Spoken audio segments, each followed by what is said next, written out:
everyone. Hello, everyone, and welcome to another Sistership Circle Inspiration Call. I'm Tanya Lynn, and I'm really excited today because each week that we've been doing this, it's a different topic of the topics that we discuss in Sistership Circle. And today would be week 7, and the topic is co-creative leadership and guiding principles of tribe, and really shifting from a me to a we. And so today I'm really excited to have one of my sisters who I've absolutely fallen in love with since I first met her, who also facilitates circles and who also trains women how to facilitate circles. So it's, we're kindred spirits. We think a lot alike, and so this will be a really great discussion today about what we both have learned about how to really collaborate and how to create tribe and to create circle, and so we can bring this to you today. So I always like to start with a quote from my book, Open Your Heart: How to Be a New Generation Feminine Leader.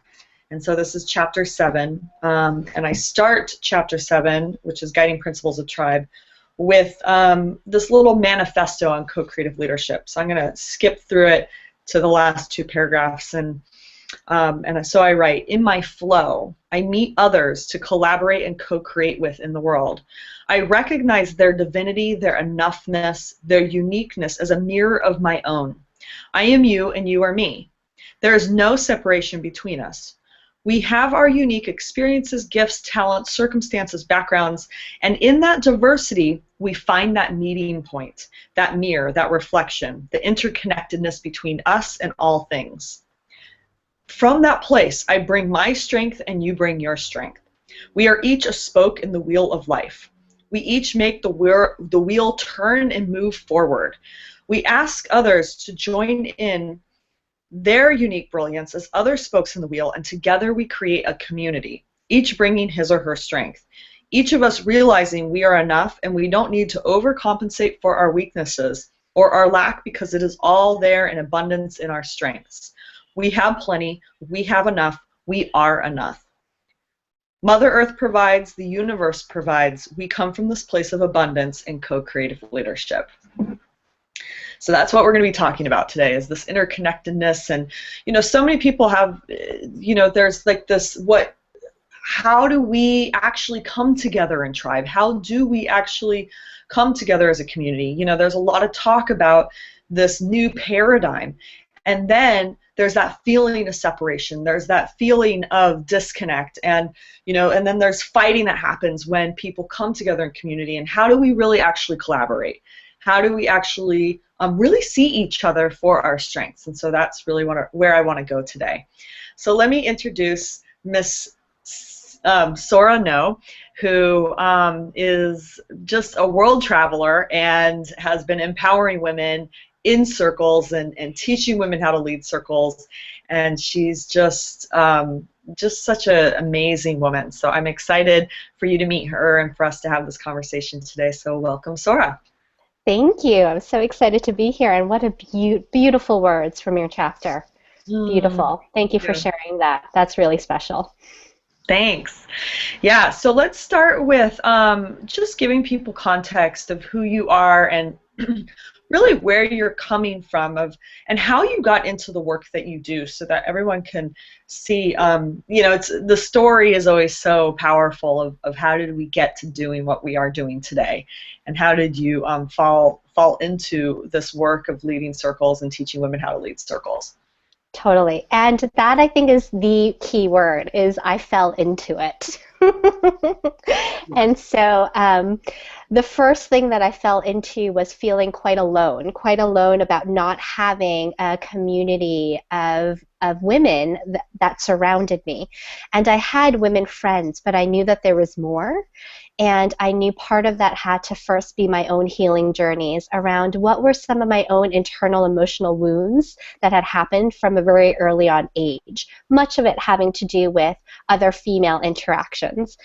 And so as I was diving deeper into that, I realized I really would like to exercise this and understand it better by having a bond of sisters that completely understood and saw me, and that we can go through this relationship together. And so you're right, there are times when you fall in love and you think it's great, and then something happens and maybe there's an argument or a miscommunication, and then what? It's that moment of, do I just walk away? Do I run? Do I identify what's going on within myself? Do I address it? And all of those things were areas that I hadn't, I was still fearful around when I was first starting. And so I knew, and I was really committed to moving through those stories and healing that. And so part of that was around sisterhood. And so I called that in, and I had a beautiful group that I was journeying with this. And as that was happening through meditation, I kept on hearing women's circles, women's circles. And I had never done a women's circle before. So I'm like, universe, I get it. It's clear, but I don't understand. Like, how? How am I supposed to do this? And of course, we don't worry about the how, and we just do it. And so at that point, I was a big yes. I had been working on my intuition and really being led by her, so I didn't hesitate. And I just said, fine, I'll do this, and we'll see what happens. And interesting enough, ever since that point, what I realized was my entire life was leading myself up to that. Everything from my yoga trainings to my energy work to being a teacher, working in finance and having to work with different dynamics of people, like everything and anything molded itself together for that exact moment. So when I first held my circle, it just felt natural. Even though I might not have known exact exercises, I was very much into feeling into the energy and the ebb and flow and opening my heart to the experience. And that's when circles started. And it grew, and as I traveled, it grew more. And then slowly women started asking to be trained in the way in which I did it. And it just kind of took a life of its own. Mm. I love that. It's the same story for me, you know, how much of what I do today I fell into as well. And it all came from that, you know, moving back to San Diego and saying, okay, who do I want to connect with? And then as I then created that, it was like, oh, wow, you know, how much I operate alone, and Yeah. how much I felt alone, and how much I really need to be around really awesome women. And I never had that. So it's the it's the same thing. I love that. It's I love true. that we have that connection. And I think it's interesting around the alone bit. So I realized I was feeling very alone in many ways and not witnessed. But a part of that was I didn't understand and couldn't identify at that moment years ago the difference between being shy and being introverted. And there were certain areas in my life where it made me become more shy because I was scared of being in that kind of environment. But at the same time, I'm naturally introverted. So once I learned a little bit about that, and I can witness and feel into other women, whether or not they were like stars of the show and open and really energized with being in front of people, and not feeling judgmental around it and being like, wow, that's amazing that a sister can do that, and being okay with it. And then also be really open to the women who are in some way similar to me around wanting more, a little bit more one-on-one, needing some time alone, and having time for myself for reflection didn't mean that I always had to feel alone. Mm. That's a huge distinction, and I think that's something that that it's why so many people are a little bit afraid of being in community and being in tribe and being in circle, is they feel like they have to show up in a social situation as a certain way. Yeah. Right? And so it's, you know, it's like, oh, it feels like pressure of, I've got to show up with my game face on. I've got to show up, and I've got to be outgoing. And so it feels like it's going to take a lot of energy to be in circle, to be in tribe. And I hear this a lot from women holding themselves back, of saying, I don't know if I can fully commit to that energy investment. And it's like, well, what if actually you can come and be shy in the circle, and that was okay? What if you can come into the circle and see that actually as your unique flavor of your, like, how you act as the spoke on the wheel, right? So have Absolutely. you been encountering women as well who kind of hold themselves back of feeling like, well, I've got to be, I have to be a certain way when I come to circle? Totally. I think the first thing when women are sharing that they share about is the nervousness energy. And it doesn't mean even whether or not a woman is shy or a woman is a little bit more hesitant in a large group, or if they are very familiar and enjoy that. Either way, their fear is around having to show up in a certain way, in a type of container, and needing to feel through that. So there's a lot of energy being exuded by having to feel into every single thing that's happening in a matter of seconds to see how they're going to change into their mood, the way they speak, the way they present themselves. Whereas naturally in circle and in tribe, what we're open to is you being able to be in touch with your own authentic self and then lead from that place, because that brings so much of this robust, beautiful energy. So that spoke on that wheel becomes this beautiful caravan that holds every single type of person together. Yeah. Yeah, and then there's the and I love your distinction between being shy and being introverted. And so there's like that, well, what are you shy about, right? There's like, Yeah. um, I don't want to be judged. What are people going to think of me? Hmm. Um, all those pieces. And then there's like the introvertedness of, I need to sometimes recharge my battery and refill by being alone. Exactly. Yeah. All right. And so you can be shy in circle, and circle will help you to overcome the fear. I would think shyness has more of a fear quality to it. Introvertedness, of like, okay, so I'm understanding that I need to create that balance and make sure I have my inward time, I have my alone time, because that's where I refill my cup. And at the same time, when I can fill my cup up that way, then I'm going to be actually able to receive more and fill my cup in a different way in circle. Totally. And it's interesting that concept of fear too, because you're right. Like if someone's fearful around something, they might be incredibly shy in doing that action or that openness of some way. And then on the opposite, some people, when they take the energy of fear, they have so much energy that they present themselves in this way that's very powerful that might not be their full energy. So sometimes you get a feeling into a sister who you're like, whoa, simmer down a little bit. Like, it's all right. And they're very outwardly open about certain things, but to a place where it doesn't feel like it's fully in alignment with what they're saying. And again, it comes from a place of fear.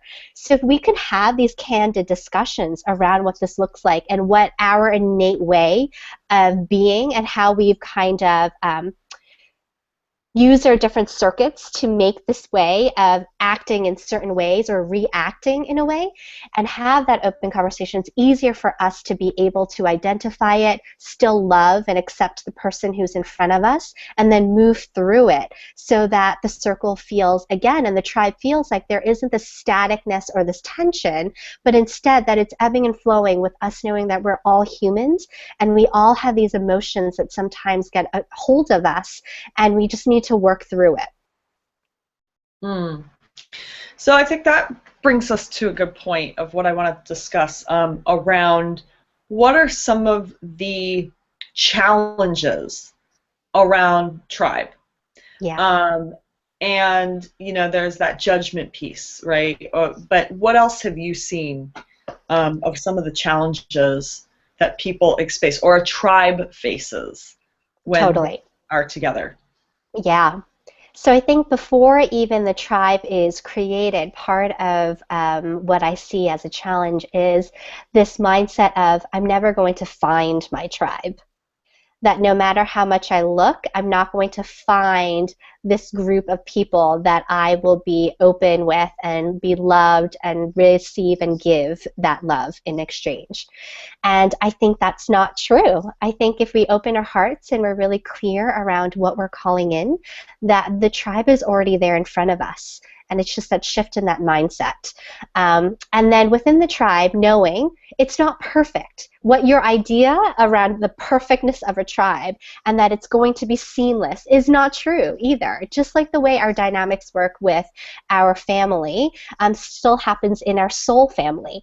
And so as you get deeper into that relationship, even like a relationship, you have your 3 months of like this honeymoon love phase and nothing could be wrong. And then 6 months and you're like, okay, you might see a little bit of more clusters of little groups forming, and that might start causing people to feel in certain ways challenged by it. And then 6 months, 8 months, all of a sudden there's something that occurs and you think, I'm walking away from this.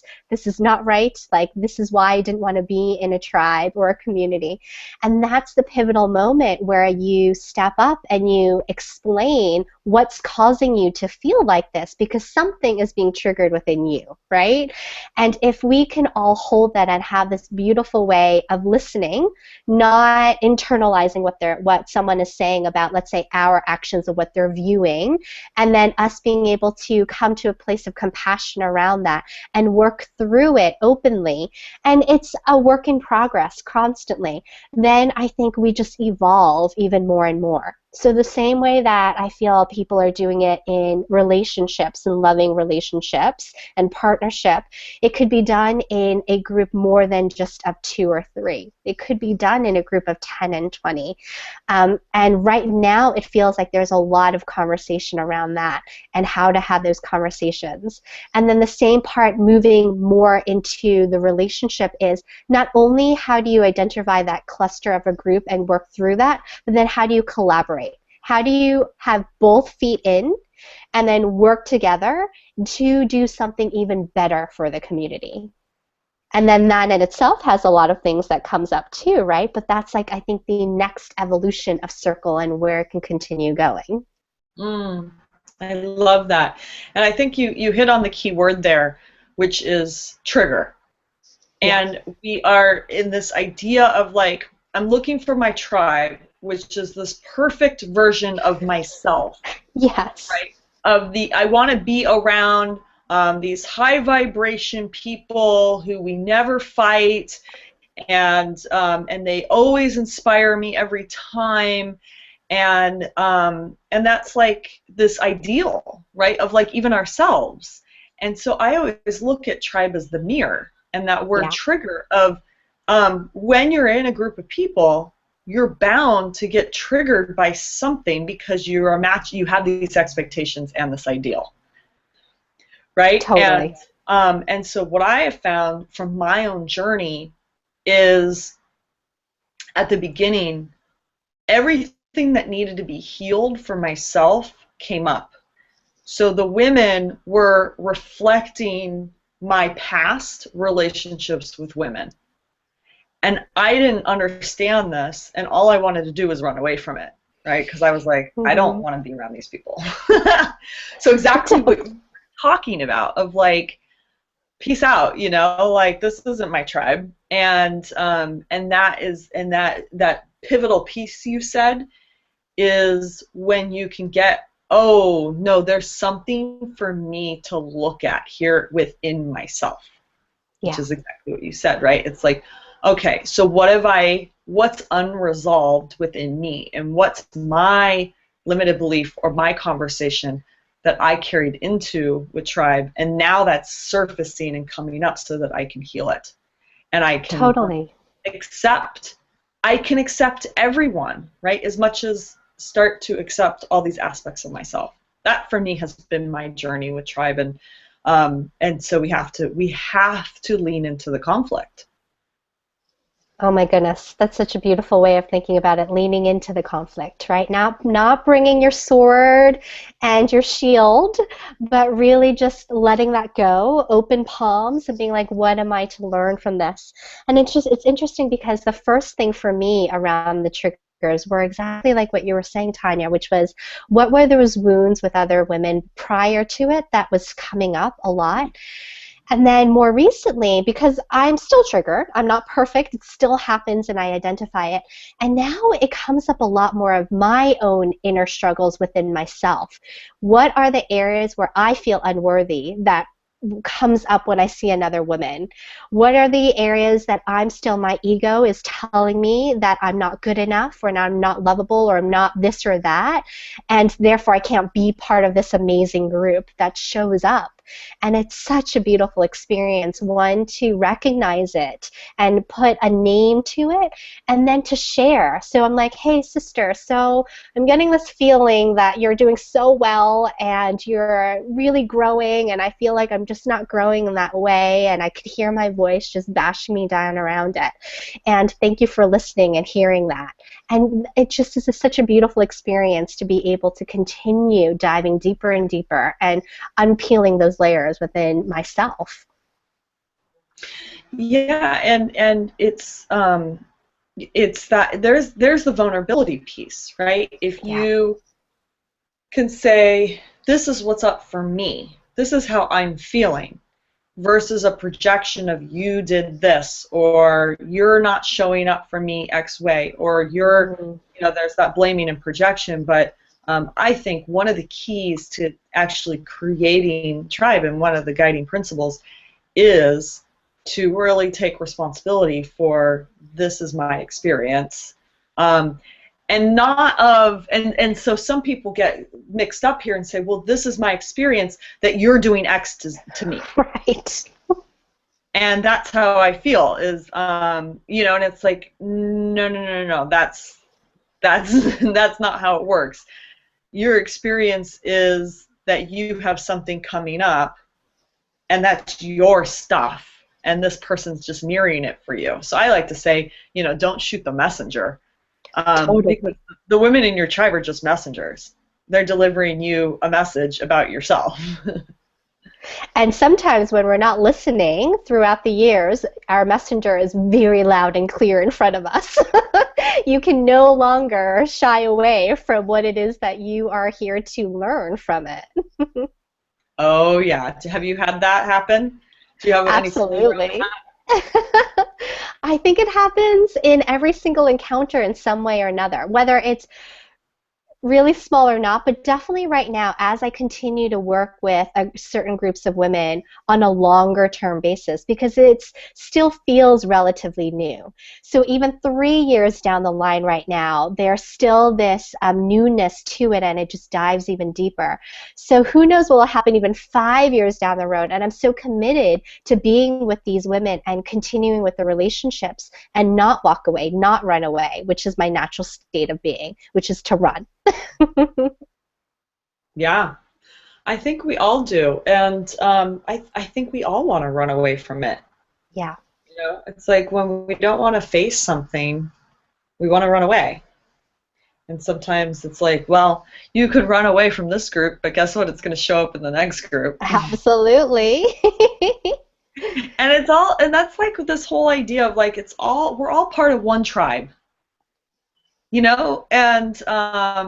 And so it's like we think that we have to find our tribe, and those are the people who we feel like they're the most like us. Yeah. But if you think about it we're all connected, we're all part of one tribe.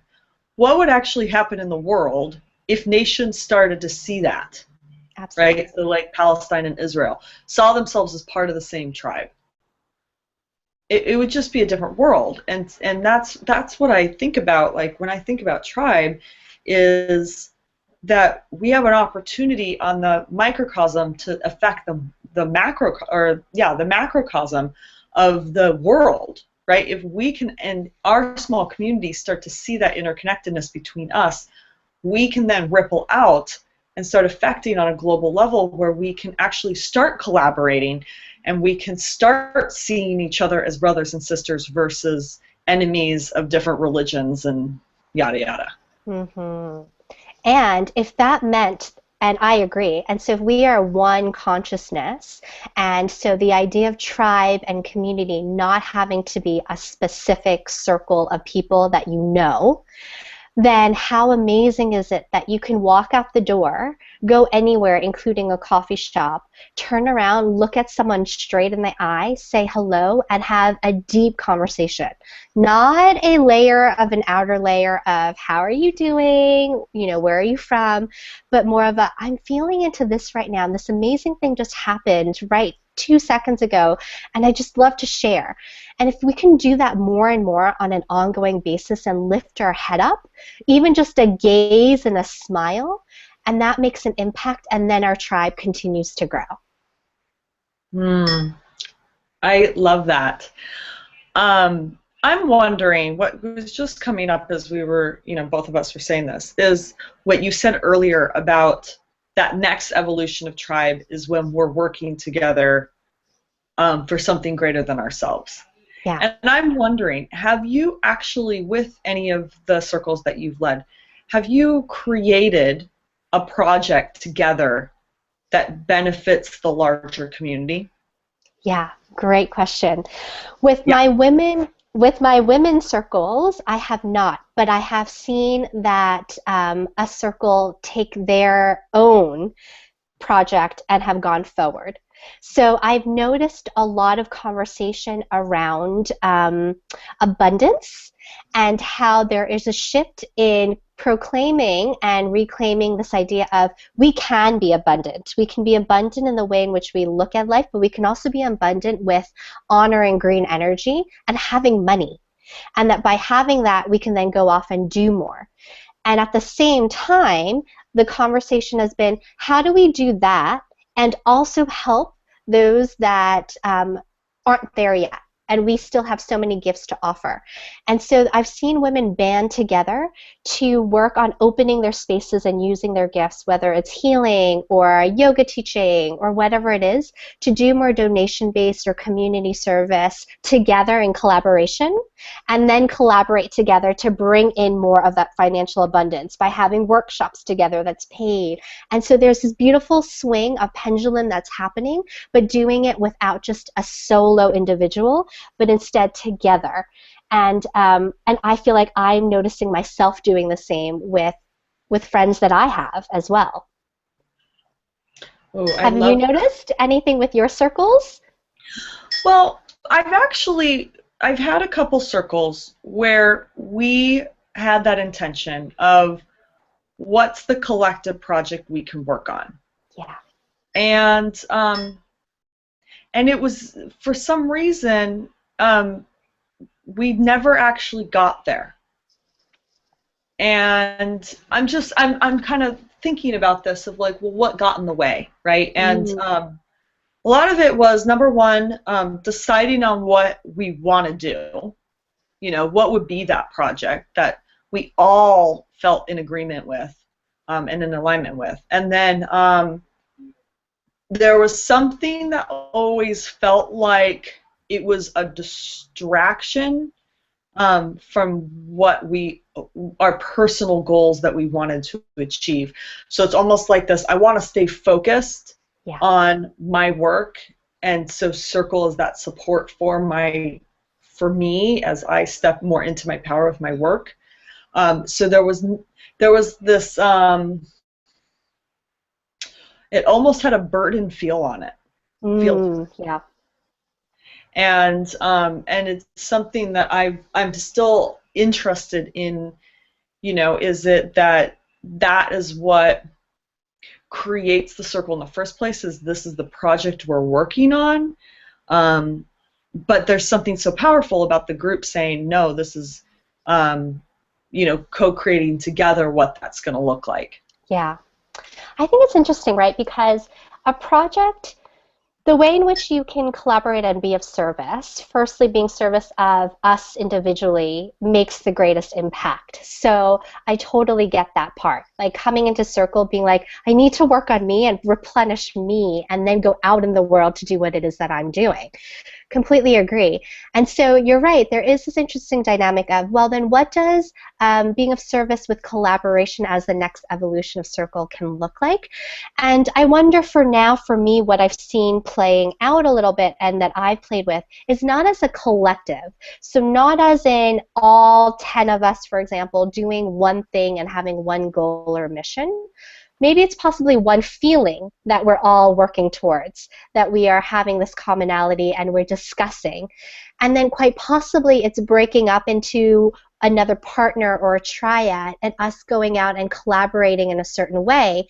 And so the way in which we collaborate being a lesson of how do you work together, voice your authentic truth around it, and still be able to dynamically work to a greater good of an end result and see what happens from it. And I think that's really juicy. And then coming into circle as a group, talking about that and encountering what were the challenges, what did you learn, and then going back to the feeling of what is that feeling that we collectively are leaning into, and are we feeling that? Yeah, and it's kind of like what you said of picking a word like abundance. Yeah. And what would it look like for us to each create abundance, but we're all intending that same thing. Mm-hmm. And I was thinking, yeah, we've had women in the tribe get into twos or threes and put on an event together, as a Yeah. result of being in circle together.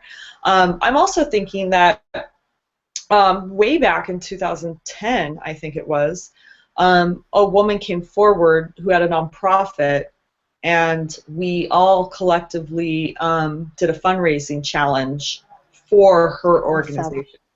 Awesome. And that could be an interesting way of looking at it, as one woman in the tribe has something that everyone could put forth effort to support. Yes. That individual project. Yeah, but it's like how are we all going to win and all benefit from it, right? Like what are each of us going to receive from that? I think that's beautiful. It makes me think of, so when my parents immigrated and they had no family here, their entire Korean population band together as they did as new families would enter. And they would just support one another, knowing that in due time the support would come back to them in certain ways. And it was such a beautiful thing to watch, where each family would take ownership of, you don't know where to go for this, let me help you. You're trying to create a store, let me help you financially, or tell you, what lawyers you speak to, like all of that. And so to bring that person up and feeling really comfortable and rooted in the society, and then in return, when that family or a member of the community was ready, would then give back in the same way. And that's kind of the feeling I'm hearing regarding your experience with this woman who had this nonprofit, which is beautiful. Yeah. I wanted to have us dive a little bit into one of the pieces that's in here. Actually, it's not in here. It's in one of the other chapters. But it still has to do with it. So this idea of self-responsibility within the tribe, of I see this as one of the key pieces to us being able to be in relationship with one another in circle, is each woman really owning where she's responsible, and being responsible as the ability to respond, right, instead of react. Yeah. And specifically, I'm wondering if you have any tools that you brought forward for your women in how to communicate and how to be responsible for, to really be aware of how they're responding in the circle. Totally. So for me, the first thing that's been really key regarding this for me, because in the beginning, I was so scared of feedback. I thought if I ever did anything wrong, I was going to be unlovable and then shunned. And so it was really hard to be able to both hear things and then also take responsibility of my own actions, as well as take responsibility of speaking my voice around something. And so for me to exercise this, the first thing I started doing was the concept of clearing. So in any given conversation I have, first explaining where I am. So everyone knows my emotional, mental, and spiritual level at this moment.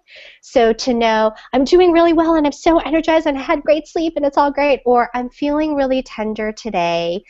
This is coming up for me, and so I know that when I hear certain things around this, that I might react in a way that's different than I typically would. So being able to share where I am and my level, and then after doing that, clearing anything that felt a little off for me with another sister and explaining the way you were talking about, not saying, I'm feeling a really sad around this because you did this, but instead, I'm feeling really vulnerable about sharing the fact that I was triggered by this comment that was made, and the reason being is this within me, and just sharing it out loud so that every single little thing that isn't shared gets built up, and then all of a sudden there becomes this explosion of emotion, and I just don't want to do that anymore. So no matter how uncomfortable it is, I tend to try and clear everything in the beginning of a conversation, beginning of circle, when I'm working with another woman, and even with my team members in my business. Anything and everywhere, the first thing I do is clear. And then there's a lot of work that I've done with women in partnerships and small groups where they get to talk about out loud what are some of the things that triggers them and how does that look like. So a lot of it could be a little bit about like acting it out so the other women can witness and understand, because if we can be much more of exploration scientist where we understand our sister a little bit better because we're not her in certain ways, and we can understand when and why and how she gets triggered by things, then it's easier for us to identify, not so that we don't do something wrong, but instead we say, for my sisters, for example, when they notice something, they'll say, Sora, you're going back into that. And we notice it because your voice is a little higher, you're a little more hesitant, and you're going through the story within your head that you're not worth it. So stop. And I'm like, you're right, I am. And it's a way of identifying that. And how amazing is it for another person to be able to identify that really quickly, state it out loud, so you can then lean into and feel into, is that right, is that wrong, and can I move out of it? So powerful. We've introduced a technology called the withhold. So everyone goes around and shares any withholds that they have towards the group or towards another individual. Beautiful. And I love how it's like this. You've just incorporated this into all areas of your life, and that's the whole point of Circle, right? Yeah. And that's what's so brilliant about what you just shared is it's how do we bring Circle into our life? How do we not see Circle as separate? And Right. a lot of women get really comfortable in that container. So how do you expand that container into other areas of your life? And so this is one great tool if you're watching this of how you can incorporate this into areas of your life is to start to, before you get into a conversation, to clear. And what a great demonstration you just did. That's so perfect. Thank you. Thank you.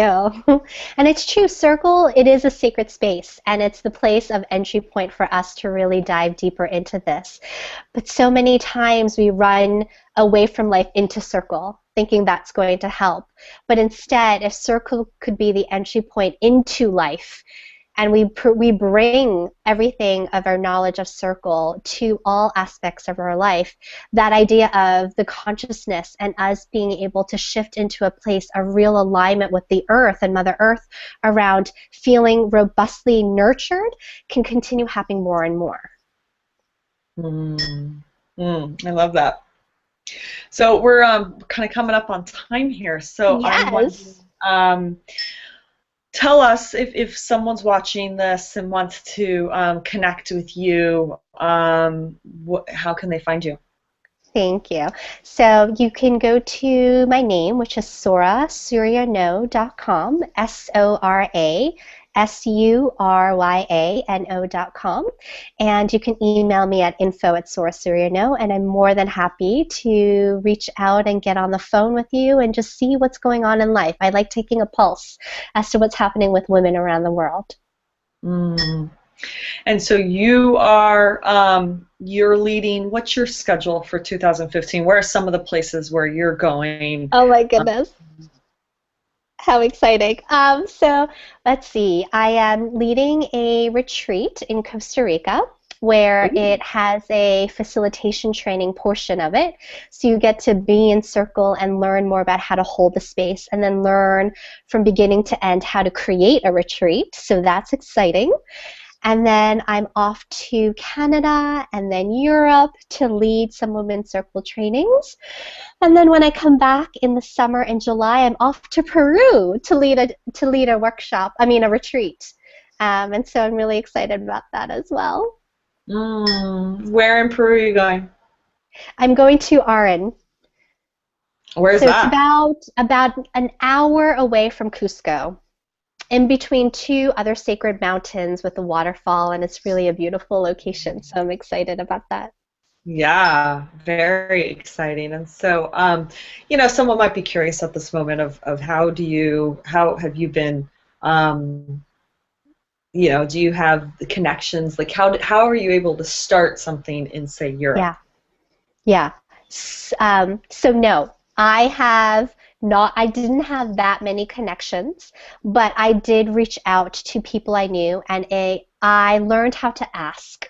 For someone who was so independent and who didn't want to ask for any help, the first thing I did was ask. And I told people my story and why I was passionate about doing this. And then typically someone knew someone. So it'd be like, I have a friend's brother-in-law who owns a yoga studio in Denmark who can hook you up. It's always something like that. And so I continue just having these conversations. And I'm a big connector. I like also helping people connect with others. So it's just a natural way of also having that cycle of life happen. And all I did was say yes. I said yes, and then I used the magic of manifestation to call in the women. And then I took the specific action steps and moved through the fear and said, I'm going to do this no matter what. And it always worked. It always worked itself out. As soon as that fear hit and I stopped myself from doing it is when it fell apart. Mm. Yeah, and that's one of the biggest lessons of Circle is you have to ask. You have to start using your voice in Circle and being able to first ask and then allow the contribution from the other women. Because that's what we go to Circle for, right? Is we want support. But we can't receive support unless we ask for it. And oh, that's so great. And so it's just a great lesson. Again, another way that we can apply Circle to our life is you really learned how to just put it out there and ask for the support that you need, and people want to help. That's the biggest thing. We think that it's going to be a burden, and no, people want to help. They want to contribute. It's so beautiful when you get that lesson. It's so true. It's been such a blessing. I'm really incredibly grateful for all of the dear people that have supported me. Even energetically, you can feel it. You can feel them wanting to just see you in your highest light, and it's so palpable. Mm, yeah. So as we wrap up here, what would be your last words of wisdom to women who are watching this and who are wanting to step into community on a deeper level? Yeah. I would say take a moment and close your eyes, open your heart, and then take a step forward without even opening your eyes, because that's the same feeling when that occurs when you're ready to take a leap of faith. And so with your eyes closed, open arms, taking one or two steps forward, really feeling into that, because there's also this sense of exhilaration of the unknown that happens when you do that, just like when you do a trust fall. And then open yourself up, open your eyes, and take that first action, whether that's going to your circle, Tanya, or, doing your first circle yourself, reading the books around it, reaching out and asking another friend for support around it, and then see the miracles that occur from it. Beautiful. Thank you so much. I'm just so grateful that we got to have this conversation. And ladies, next week is the next Sistership Circle Inspiration. And we're going to be talking with Elaine Doty, who Sora and I both love, who we're going to be talking about healing the sisterhood wound.